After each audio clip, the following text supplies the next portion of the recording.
우리가 인생을 살아가면서 살아계신 하나님을 경험하는 만큼, 에베네셀의 하나님을 경험하는 만큼 더 큰 축복은 없습니다. 하나님께서 우리 인생에서 임마누엘 하셔야지 우리가 형통합니다. 그래서 하나님이 내 안에 계실 때 문제가 해결되고, 하나님이 내 안에 있을 때 고통이 사라지는 것입니다. 우리가 인생을 살아가면서 대부분 사람들은 하나님 앞에서 탄식의 부르짖음의 경험이 있을 것입니다. 그것은 바로 하나님, 정말 나를 버리셨습니까? 라는 그런 외침인 것입니다. 정말 하나님이 보고 계신다면은 이렇게 할 수 없다는 그런 울림이 내 안에서 퍼져나가는 것입니다. 이스라엘의 왕이었던 다윗 또한 그렇게 노래했습니다. 시편 13편 1절과 2절에 보면은 여호와여 어느 때까지이까? 나를 영원히 잊으시니까? 주의 얼굴은 나에게서 어느 때까지 숨기시겠나이까?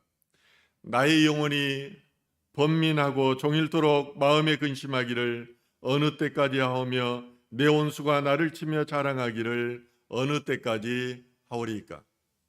그럴 뿐만 아니라 다윗은 시편 22편 1절에서 이렇게 노래합니다. 내 하나님이여 내 하나님이여 어찌 나를 버리셨나이까? 어찌 나를 멀리하여 돕지 아니하시며 내 신음소리를 듣지 아니하시나이까? 늘 나와 함께 하시고 나의 방패가 되어주시고 나의 산성이 되어주셨던 그 하나님께서 가장 고통스러운 이 순간에 나와 함께 하지 않는다는 고통이 다윗의 탄식으로 드러난 것입니다. 이 다윗의 시를 예수님께서는 십자가 위에서 하나님 아버지를 향해서 탄식으로 나타내셨습니다. 아버지의 뜻을 알면서도 얼마나 힘이 들었으면 예수님께서 이런 탄식을 하셨겠습니까? 이러한 탄식이 나오는 것은 사회 정의가 땅에 떨어졌다고 느껴졌을 때입니다. 자신의 계획이 뜻대로 되어가지 않거나 결정적인 실패로 떨어졌을 때입니다. 또한 갑작스러운 재난으로 불행이 닥쳐왔을 때 우리는 이런 탄식을 하게 됩니다. 그러므로 다윗이나 예수님의 탄식은 하나님의 역사하심과 은혜에 대한 역설적인 탄식인 것입니다. 이스라엘 백성들도 출애굽하는 과정에서 놀라운 하나님의 일하심을 경험했습니다. 바다가 갈리고 불기둥과 구름 기둥으로 그들을 지키시고 인도하시는 것을 보았습니다. 또한 사막에서는 만나와 맷도라기로 그들을 먹이시는 것을 그들은 체험했습니다. 그러나 막상 그들이 마사와 무리바라는 곳에서 목마름을 경험했을 때 그들은 여호와께서 우리 중에 안 계시는가를 시험했습니다. 물이 주시지 않는 하나님을 불신하고 피로를 채워주지 않는 하나님을 원망한 것입니다. 이처럼 인간은 연약한 존재입니다. 평생을 통하여 하나님을 경험하고도 인생에 한 번의 위기가 찾아왔을 때 하나님을 원망하며 하나님이 계시냐고 그렇게 묻는 것입니다. 이처럼 하나님의 부재로 인해서 힘들어하는 인간들을 위해서 하나님이 친히 인간의 모습으로 이 땅 가운데 오셨습니다. 오늘 본문은 이와 같은 하나님의 임재와 신비를 밝혀주는 그런 구절입니다. 오늘 본문 23절에 보면은 보라 처녀가 잉태하여 아들을 낳을 것이요 그의 이름은 임마누엘이라 하리라 하셨으니 이를 번역한즉 하나님이 우리와 함께 계시다 함이라. 처녀가 잉태하여 아들을 낳았다는 이 구절은 교회사에서 보수주의와 자유주의 간의 체제의 논쟁점이 되었습니다. 처녀가 이를 낳았다는 것은 인간의 이성으로는 도저히 말이 되지 않는 것입니다. 또한 이해되지도 않는 사건이었습니다. 그러나 하나님을 말로서 표현하고 과거로 직면하는 것이 가장 어리석은 것이라고 똘수또이는 말을 하고 있습니다. 한동대학교 초대 총장을 지내신 고 김영길 총장님이 쓰신 때 신트로츠피 드라마에서 이런 내용이 나옵니다. 그는 나사에 근무할 당시에 독실한 크리스찬들의 성경 모임에 참석하게 되었다고 합니다. 그는 신앙이나 한낱 어리석은 믿음에 불과하다고 여겼기 때문에 세계 최고의 과학자들이 모여서 성경 공부를 하며 하나님을 찬양하고 기도하는 모습에 큰 충격을 받았습니다. 한 5년 동안 이렇게 출석교인에 지나지 않았는데 그는 이제 비로소 하나님을 알고 싶었습니다. 그래서 요한복음부터 읽기 시작했습니다. 그러나 예수님과 제자들이 초청받은 갈릴리의 가나안 혼인잔치 그 기사를 보면서 그는 난관에 부딪히고 말았습니다. 성경에는 맹물이 포도주로 변했다고 이렇게 말하는데 배달하는 과정에서 화학 방식이 H2O에서 C2H5OH로 순식간에 바뀐다는 것은 과학자로서 도저히 받아들일 수 없는 사건이었기 때문입니다. 이런 거에게 아내는 그렇게 따지고 의심하면 하나님이 몹시 기분 나빠하신다고 그냥 믿으라고 그렇게 종용했습니다. 의심이 가득 일어났지만 이번 기회에 성경을 끝까지 읽어보자고 결심했습니다. 그런데 다시 요한복음 6장을 읽다가 또 막히고 말았습니다. 한 소년의 작은 보리떡 5개와 그리고 물고기 2마리를 가지고 축사하시는 후에 5,000여 명이 배불리 먹고 남았다는 그 기사를 보고 그는 물이 포도주가 변한 사건보다도 더 믿을 수 없는 놀라운 사건으로 그는 받아들였습니다. 왜냐하면 과학의 기본 법칙인 질량과 에너지 보존의 법칙, 즉 열악 제1법칙에 어긋나기 때문이었습니다. 그는 과학자로서 보이지 않는 하나님을 어떻게 믿을 수 있는가 하는 근본적인 질문에 직면하였습니다. 그리고 결국은 회의를 가지고 그 성경 공부를 중단하게 되었던 것입니다. 그자 많은 사람들이 금식하며 그를 위해서 기도한다는 그런 소식을 듣게 됩니다. 그래서 민폐를 끼치고 싶지 않아서 다시 그는 성경을 펼치고 이번에는 창세기부터 읽으며 예수 그리스도의 탄생과 죽음과 부활에 대한 구약 성경의 예언들을 찾아보았습니다. 성경은 1600년에 걸쳐 40여 명의 저자가 여러 장소와 다른 관점에서 예수님에 대해서 쓴 역사서입니다. 그는 구약에서 예수님에 대한 수백 가지 예언들을 확인하게 되었습니다.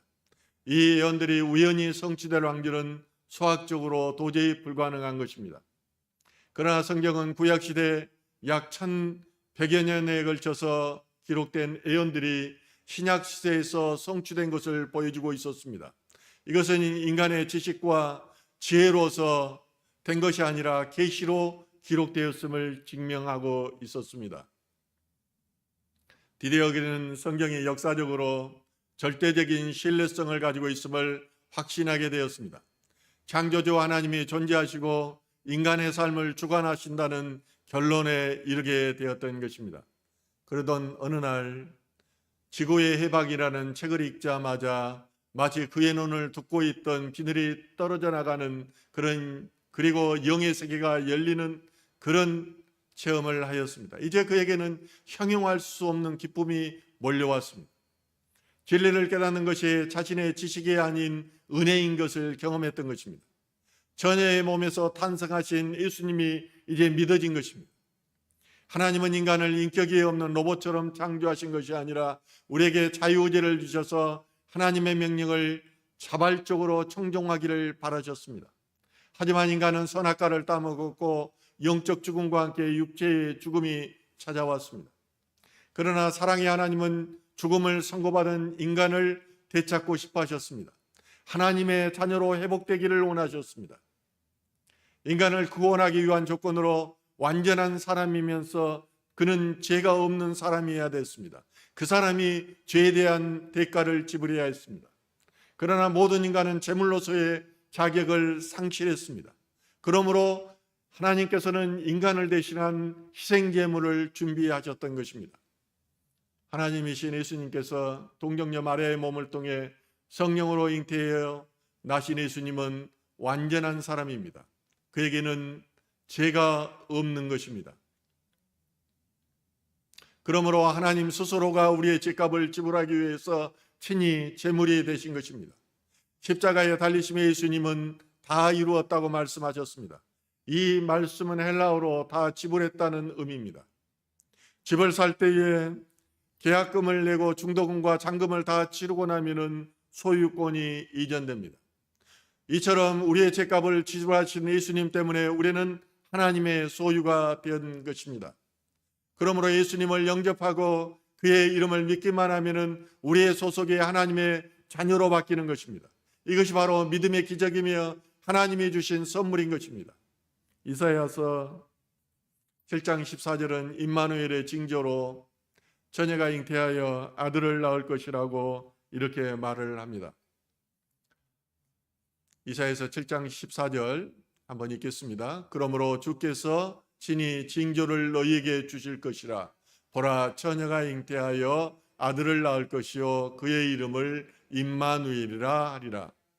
처녀가 잉태하여 아이를 낳는 것이 임마누엘의 징표라는 것입니다.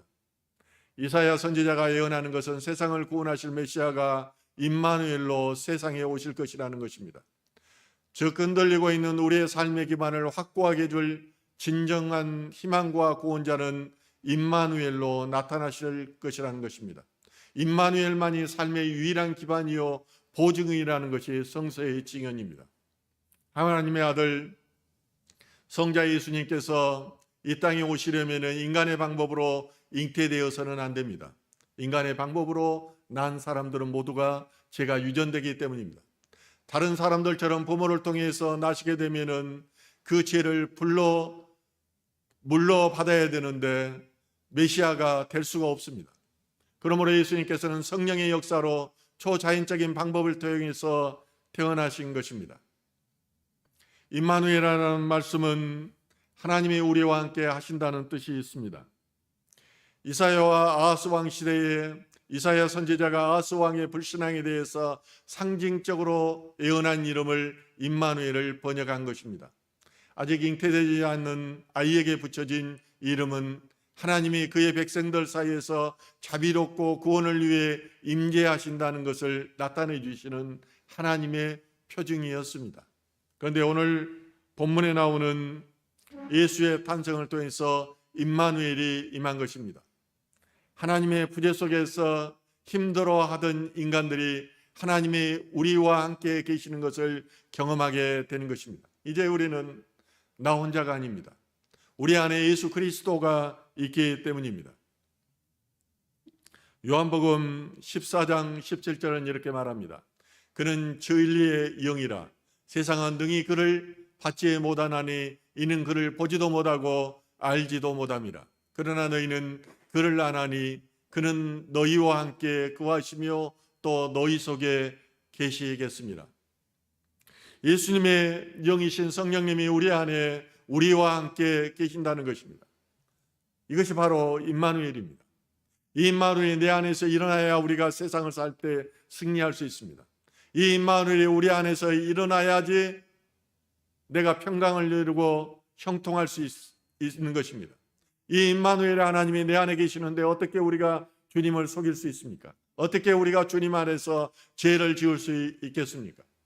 예수님이 내 안에 계시기 때문에 우리는 시험과 고통 가운데서도 그것을 이기고 기뻐할 수가 있는 것입니다. 에녹이 그 시대에 유일하게 죽음을 보지 않고 하늘로 올라간 사람입니다. 그 이유는 그가 하나님과 함께 하는 삶을 살았기 때문입니다. 노아도 그 시대에서 유일하게 홍수 심판으로부터 구원을 받았습니다. 그는 늘 하나님 앞에서 걷는 삶을 살았기 때문입니다. 그러면 임마누엘의 하나님이 오늘날 우리에게 어떤 의미를 가질까요? 처녀가 잉태하여 아이를 낳는 것이 우리에게 어떻게 구원의 표징이 될 수 있느냐는 것입니다. 첫째로 임마누엘의 하나님은 참빛으로 내 안에 오십니다. 요한복음 1장 9절에 참빛 세상에 와서 각 사람의 비추는 빛이 있었나니라고 말씀합니다. 임마누엘은 하나님은 세상을 깨우치고 밝히고 변화시키는 말씀이요 빛이십니다. 그는 세상을 구원하는 힘의 근본이고 본질이라는 것입니다. 말씀과 빛의 우리와 함께 하지 않고서는 세상의 밝음과 구원을 기대할 수가 없습니다. 제가 모시고 한데 감히 이스라엘 백성을 애굽으로부터 구원할 수 있겠습니까? 라고 모세는 하나님 앞에 대답합니다. 그러자 하나님께서 말씀하십니다. 내가 너와 함께 하리라. 임마누엘 하시겠다는 것입니다. 이것이 바로 내가 너를 보냈다는 증거가 되리라고 하나님께서는 모세에게 대답하십니다. 그러므로 임마누엘은 우리 모든 인류의 희망과 구원의 유일한 근거입니다. 그리고 기반인 것입니다. 그러므로 시편의 시인은 23편 4절에서 이렇게 말을 합니다. 내가 사망의 음침한 골짜기로 다닐지라도 해를 두려워하지 않는 것은 주께서 나와 함께 하심이라. 주의 지팡이와 막대기가 나를 안위하시나이다. 여러분, 늘 이걸 느껴야 됩니다. 저는 평생을 살면서 이것을 느꼈습니다. 그렇기 때문에 늘 감사밖에 나오지를 않는 것입니다. 둘째로 임마누엘의 하나님이 내 안에 계시면은 내 안에 은혜와 진리가 충만함으로 평강의 삶을 살 수 있습니다. 요한복음 1장 14절에 말씀이 육신이 되어 우리 가운데 거하심에 우리가 그의 영광을 보니 아버지의 독생자의 영광이요 은혜와 진리가 충만하더라고 말을 합니다. 말씀이 육신이 되어 우리 가운데 거한다는 말은 신비입니다. 이성으로는 도저히 이해되지 않는 말씀입니다. 이사야서 9장 6절에는 이렇게 말합니다. 이는 한 아이가 우리에게 낳고 한 아들을 우리에게 주신 바 되었는데 그의 어깨에는 정사를 메었고 그의 이름은 기묘자라 모사라 전능하신 하나님이라 영존하시는 아버지라 평강의 왕이라 할 것입니다. 그렇습니다. 말씀이 육신이 되어 오셨다는 것은 기묘자임을 나타납니다. 모사임을 나타납니다. 영존하신 하나님을 나타내는 것입니다. 우리의 이성과 생각으로서는 그것을 도저히 이해할 수가 없는 것입니다. 어떻게 하나님의 인간으로 오실 수 있겠습니까? 죄지은 인간은 하나님을 만나야 살 수 있는데 인간은 하나님을 만나면 죽게 되어 있습니다. 그래서 하나님은 자기를 낮추셔서 인간의 몸으로 직접 세상에 오셔서 십자가에 달리신 것입니다. 이것이 바로 하나님의 사랑입니다. 성경은 역설로 가득합니다. 하나님 나라는 포기할 때 오는 나라입니다. 하나님 나라는 내려놓을 때 오는 나라입니다. 하나님 나라는 희생하고 헌신할 때 오는 나라인 것입니다. 이것을 우리가 삶 가운데 실천하지 않기 때문에 하나님 나라가 임하지 않는 것입니다. 그래서 성탄 예배를, 가족 예배를 드릴 때 우리 자녀들과 같이 드렸는데 저는 그렇게 매듭을 지었습니다. 너희들이 너희 이웃을 위해서, 남을 위해서 돈을 벌고 남을 위해서 살도록 해라. 그것이 하나님을 위해서 사는 것이고 그러면은 너희 삶을 하나님께서 책임져 주실 것이다. 그러므로 500여의 기적은 어린 나이가 5개의 빵과 2개의 물고기를 포기했을 때 하나님 나라가 임했습니다. 포기했을 때 하나님의 통치권이 임해서 5,000명을 먹였던 것입니다. 5,000명의 군인들 가운데 빵과 물고기를 가진 사람이 과연 그 어린아이 한 명이었겠느냐는 것입니다.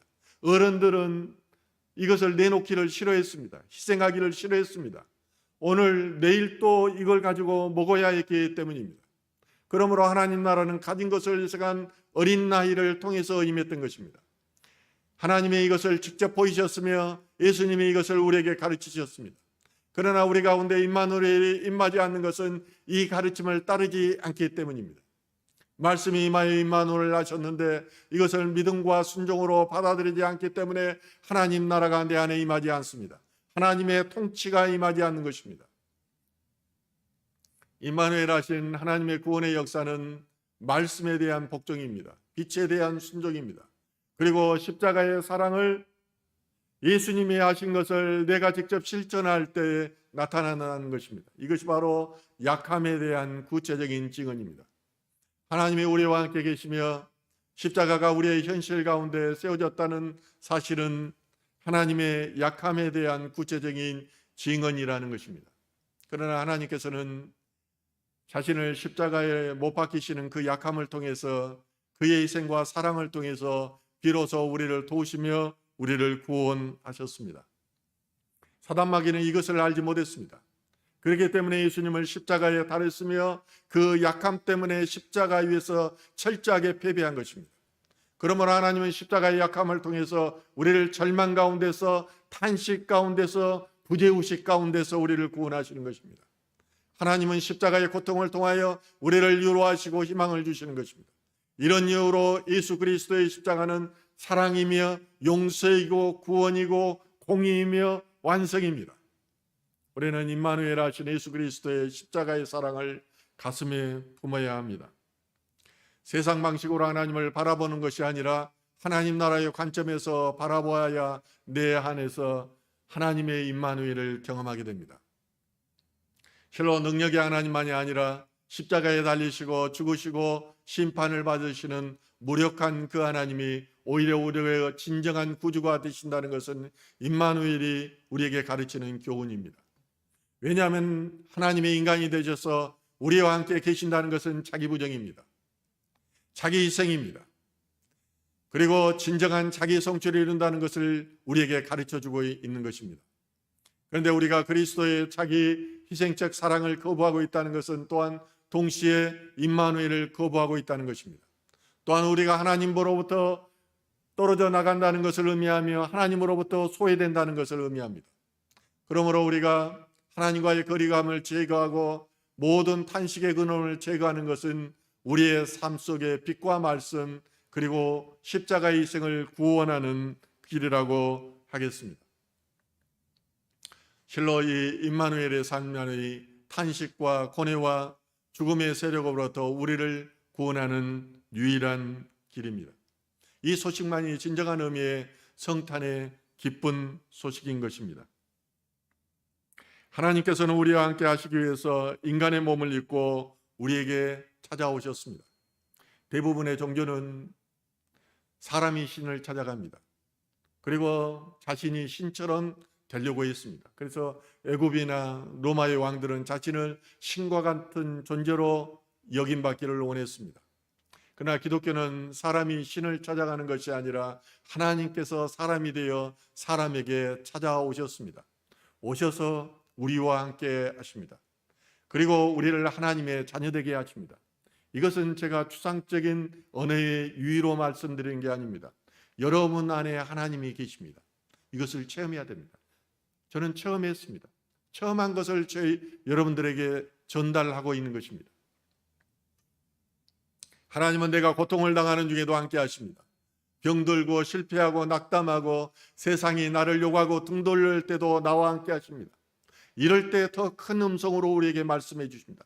기쁨 가운데 있을 때는 세미한 음성으로 말씀해 주시는 것입니다.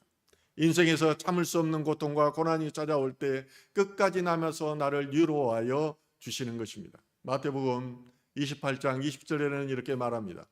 내가 너희에게 분부한 모든 것을 가르쳐 지키게 하라. 볼지어다 내가 세상 끝날까지 너희와 항상 함께 있으리라 하시니라. 예수님은 이 땅을 가시면서 제자들에게 마지막으로 말씀하십니다. 그것은 내가 너희에게 분부한 모든 것을 가르쳐 지키게 하라는 것입니다. 이 믿음과 순종의 삶 가운데 하나님께서 너희와 함께 있으리라는 것입니다. 임마누엘의 약속이 성취될 것이라는 것입니다. 결국 마태복음은 임마누엘의 하나님으로 시작해서 임마누엘의 하나님으로 끝납니다. 올해는 이제 2020년 한 해를 보내는 마지막 예배 가운데 있습니다. 목사인 제가 성도님들에게 해줄 수 있는 가장 축복의 말씀은 임마누엘의 축복입니다. 임마누엘 하시기를 축원합니다. 전능자이신 하나님의 임마누엘에야 우리가 살 수 있습니다. 돈 벌려고 애쓰지 마십시오. 성공하려고 몸부림치지 마십시오. 다 부질없습니다. 그러나 임마누엘 하면은 우리의 탄식이 그치고 샬롬이 임합니다. 하나님께서 돈도 벌게 해주고 여러분들 성공하게도 해줍니다. 이 임마누엘의 축복이 하나님의 말씀에 믿음으로 순종하기를 다짐하는 성도님들 가운데 임하기를 주님의 이름으로 축원합니다.